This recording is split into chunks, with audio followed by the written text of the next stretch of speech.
Welcome to Kenton's videos. Enjoy the video. You're starting by preparing the Weebill S and camera so balance is fast and stable. Power the gimbal and charge to full. While it charges, mount the quick-release plate to the camera and attach lens and battery. Once the plate is locked, install the camera on the gimbal with axes locked. This prevents accidental drops.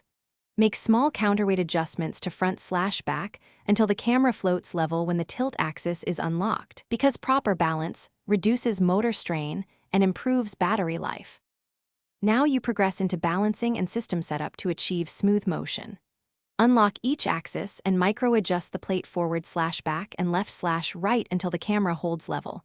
Once done, relock and power on the gimbal. Open the companion app, connect via Bluetooth, and run auto-calibration. This aligns sensors and optimizes motor output. Make sure firmware is current, then set your camera profile and select motor strength based on payload. Lower strength reduces jitter for light rigs. Higher prevents sag with heavy lenses. Finish by learning operation patterns and one key fix if things go wrong. Switch between pan, follow, lock, and POV depending on your shot. Use follow speed settings for natural transitions and the joystick for precise framing. Practice common moves, push in, lateral track, and tilt reveal while monitoring battery and motor temps.